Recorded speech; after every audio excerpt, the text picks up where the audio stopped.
Meus amados irmãos e amigos, graça e paz do Senhor Jesus. Estamos no terceiro vídeo já, procurando explicar o verdadeiro sentido do texto de 1 João 2,2. Vamos ler de novo o texto? Ele é a propiciação pelos nossos pecados, e não somente pelos nossos próprios, mas ainda pelos pecados do mundo inteiro.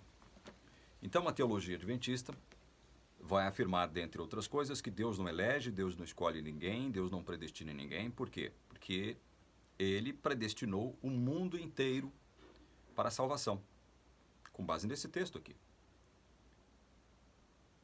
Ora, nós já vimos aqui uma implicação de se assumir que Jesus faz propiciação segundo o sentido que a teologia adventista dá a este texto, que é o seguinte: olha, toda e qualquer criatura da face da terra. Jesus é a propiciação por todo e qualquer indivíduo da face da terra, por toda e qualquer pessoa da face da terra. E aí nós dizemos o seguinte: olha, se ele é propiciação ou expiação, toda pessoa será salva. Por quê? Porque propiciação é uma ação de Jesus em nosso favor. Ele é a propiciação, ele é a expiação. Propiciação não é, Deus poderia querer salvar todo mundo. Não é isso.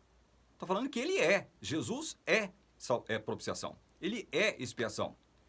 E se a teologia adventista aplica a questão da expressão mundo inteiro aqui, como tendo o sentido de toda e qualquer criatura da face da terra, obviamente, toda e qualquer criatura da face da terra terá que obrigatoriamente ser salva, porque Jesus fez expiação ou propiciação por ela. Jesus já resolveu a situação dela. Mas era isso mesmo que João queria dizer? E agora eu quero analisar com vocês um aspecto linguístico aqui da palavra mundo inteiro, da expressão mundo inteiro aqui, segundo o grego. Ele é propiciação pelos nossos pecados, e não somente pelos nossos próprios, mas ainda pelos do mundo inteiro. Qual é a expressão no grego mundo inteiro aqui? Será que a expressão no grego mundo inteiro quer dizer toda e qualquer criatura do mundo ou da face da terra? Será que é este o sentido que a teologia adventista dá ao texto? Vamos entender? Olha, a expressão mundo inteiro no grego é cosmos olos. Cosmos olos ou cosmos olou. É assim que é a expressão mundo inteiro aparece aqui no original grego. E inteiro não tem o sentido de toda e qualquer criatura, toda e qualquer pessoa, todo e qualquer indivíduo da face da terra. Não é este o sentido de holós. O sentido de holós para inteiro é completo, íntegro, completo. Este é o sentido do grego. Então, João não tem a intenção, segundo o grego, segundo a língua grega, que foi a língua na qual ele escreveu o original, ele não tem a intenção de dizer que Jesus é propiciação por toda e qualquer criatura da face da terra. Ora bolas, por que ele não tem essa intenção? Porque ele sabe muito bem que se ele diz isso, que Jesus é propiciação por todo e qualquer indivíduo ou criatura da face da terra, todo e qualquer indivíduo ou criatura da face da terra terá que obrigatoriamente ser salvo. Porque Jesus está fazendo expiação por toda e qualquer criatura, por todo e qualquer indivíduo. E expiação ou propiciação é uma ação efetiva. Não é uma ideia, não é simplesmente a manifestação de um desejo ou de um poder. Não, é uma ação. Jesus é propiciação. Se ele é propiciação, e o sentido que a teologia adventista dá para a expressão mundo inteiro aqui é toda e qualquer criatura da face da terra, então toda e qualquer criatura da face da terra terá que ser salva. É o universalismo. Só que a teologia adventista não admite o universalismo. Entendem a incoerência da teologia adventista aqui? Então eles pegam esse texto para, dentre outras coisas, afirmar o seguinte: olha, Deus não elege ninguém. Eleição é coisa de calvinista, coisa do diabo. Predestinação é coisa do diabo. Deus não escolhe ninguém, Deus não elege ninguém, Deus não predestina ninguém. E 1 João 2,2 está dizendo isso. Ora, é isso mesmo que João quer dizer? Hã?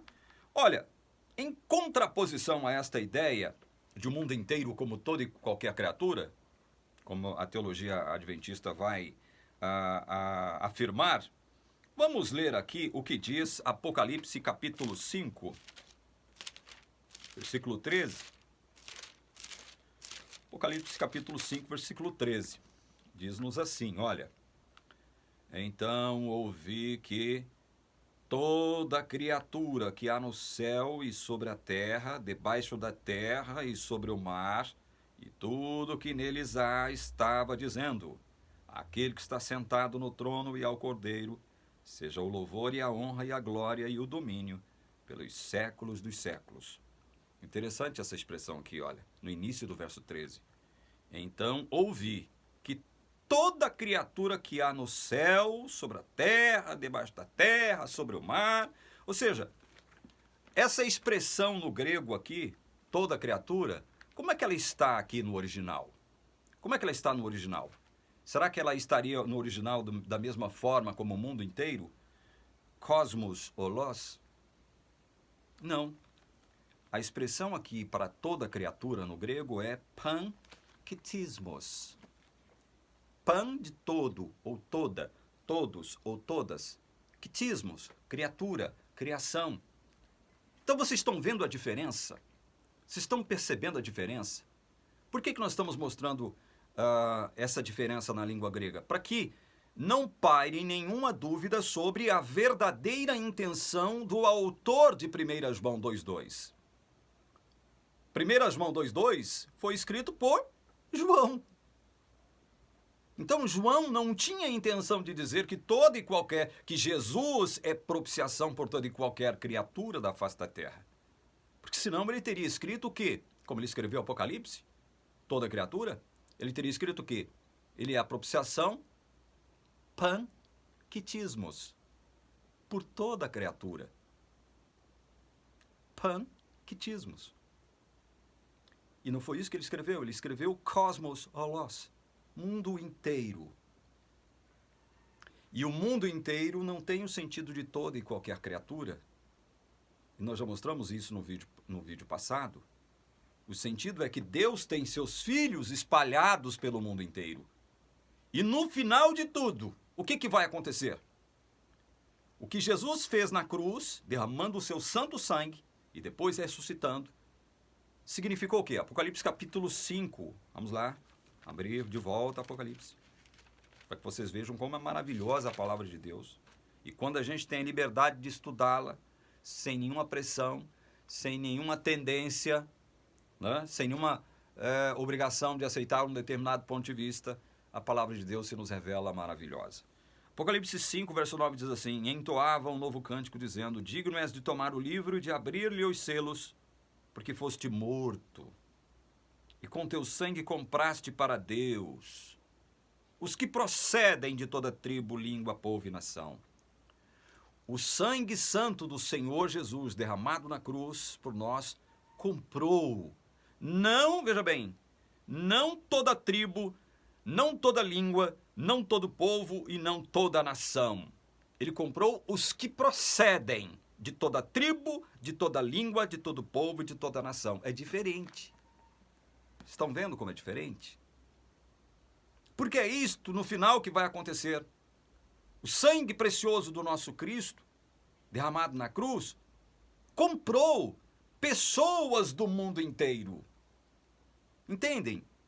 E não comprou todas as pessoas do mundo. Toda criatura do mundo. Entendem isso? Estão entendendo? Eu estou lendo Apocalipse, que é um texto de João, que foi o mesmo que escreveu 1 João 2,2. E se nós formos no Evangelho de João, lermos alguma coisa a mais a respeito do entendimento de João sobre esta suposta afirmação da teologia adventista de que Deus não elege ninguém, Deus não predestina ninguém, Deus não escolhe ninguém. Se nós formos a João, será que João vai corroborar estas afirmações da teologia fajuta adventista? Vamos ver se ele vai corroborar isso? Vamos para o seu evangelho, então. Vamos voltar ao velho e bom capítulo 6 de João e ver o que ele nos diz a respeito disso. Primeiro, ele nos diz o seguinte, olha, João, capítulo 37, em diante. Ó, João 6, perdão, versículo 37 em diante. Todo aquele que o Pai me dá, esse virá a mim. E o que vem a mim, de modo nenhum lançarei fora. Todo aquele que o Pai me dá. Aí Jesus promete uma coisa, olha, foi Deus que me deu, então eu não o lançarei fora, porque esse que o Pai me dá, ele vem a mim. Ele vem a mim. E se ele vem a mim, a responsabilidade é minha sobre ele, eu não o lançarei fora. Olha o que ele diz no verso 38. Porque eu desci do céu não para fazer a minha própria vontade, sim a vontade daquele que me enviou.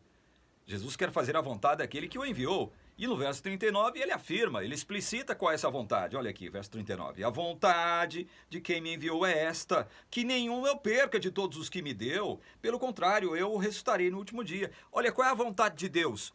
Que o nosso Senhor Cristo Jesus não perca nenhum daqueles a quem ele deu. A Jesus. Que Jesus não perca nenhum desses a quem ele deu para ele. Essa é a vontade de Deus. Que Jesus não perca nenhum desses a quem o Pai deu a Jesus. Mas por que o Pai precisa dar a Jesus? Antes que a pessoa vá a Cristo. Por quê? Porque ninguém tem este poder, gente. Eu já estou falando isso aqui de forma exaustiva há 3 anos e meio na TV Caminho Livre. Ninguém tem o poder, naturalmente, de ir a Jesus, de querer Jesus, de desejar Deus, naturalmente. A carne para nada aproveita, diz-nos aqui o próprio João, no capítulo 6. Aqui no próprio João, capítulo 6, ele diz: a carne para nada aproveita. Ele reverberando palavras de Jesus. O Espírito é o que vivifica, a carne para nada aproveita. Então veja, se a carne para nada aproveita, é necessário que Deus atue nesta carne para levá-la a Jesus. É por isso que Jesus afirma o seguinte, olha, no verso 44, leia comigo. Ninguém pode vir a mim se o Pai que me enviou não o trouxer. Estão entendendo? Então João não corrobora a ideia da teologia adventista de que Deus não escolhe, Deus não elege, Deus não predestina. O que João está falando aqui é que Deus predestina muitos para Cristo. Ele predestina, sim. Ele leva as pessoas para Cristo. E esses a quem ele leva para Cristo, qual é a vontade de Deus? É que Cristo não perca nenhum. E qual é a promessa de Jesus? Que eu não perca nenhum e eu não vou perder nenhum. Porque Cristo está cumprindo a vontade do Pai. Ele não vai perder nenhum destes que verdadeiramente Deus lhe deu. Então, para ir a Jesus, ou seja, para crer em Jesus, é necessário que Deus leve essa pessoa a Cristo. Não são todos aqueles que estão na igreja ou nas denominações, com a Bíblia, pregando a Bíblia, falando da Bíblia, que são verdadeiros filhos de Deus. Há descrentes no meio do cristianismo. Há descrentes. Nem todos que professam cristianismo são verdadeiros filhos de Deus. E nem todos que professam servir a Cristo foram verdadeiramente enviados a Cristo por Deus. E é por isso que Jesus disse isso, olha. Versos 64 e 65 de João 6. Contudo, há descrentes entre vós, pois Jesus sabia desde o princípio quais eram os que criam, os que não criam e quem o havia de trair. Jesus sabia desde o princípio quem é crente e quem não é. E quem irá traí-lo. Jesus sabia desde o princípio que quem o trairia, seria um daqueles a quem ele soberanamente escolheu para andar juntamente com ele, Judas. O texto está dizendo claramente isso aqui. Deus escolheu, Jesus escolheu soberanamente Judas, mas para que Judas cumprisse a sua missão, a missão para a qual ele veio ao mundo. E olha o verso 65, e prosseguiu, por causa disto, por causa do quê? Porque há descrentes entre vós. Ele falou, olha, por causa disto é que vos tenho dito, ninguém poderá vir a mim, se pelo Pai não lhe for concedido. Tem que haver concessão de Deus para a pessoa ir a Cristo. Então Cristo não pode fazer propiciação por toda e qualquer criatura da face da terra, porque senão toda e qualquer criatura da face da terra seria salva. Não é isso que João quis dizer. Não foi essa a intenção de João. Eu já mostrei isso aqui analisando o texto grego e analisando que João, esse mesmo que escreveu 1 João 2,2, ele afirma que Deus escolhe, que Deus predestina. Olha aqui mesmo no capítulo 6, replicou-lhes Jesus, não vos escolhi eu em número de 12? Olha, não vos escolhi, ou seja, Jesus escolhe. Inclusive, aquele que o traiu, foi escolha de Jesus. Jesus escolheu Judas. Aqui em João, capítulo 15, verso 16, não fostes vós que me escolhestes a mim. Pelo contrário, eu vos escolhi a vós. Então esse João que escreveu 1 João 2,2, ele não é contra a eleição, ele não é contra a predestinação, como afirma a teologia adventista, de forma enganosa. E no próximo vídeo nós vamos tentar encerrar a exegese de 1 João 2,2. Obviamente recorrendo-nos à palavra de Deus, a Santa Bíblia. Que Deus abençoe você, em nome de Jesus. Amém.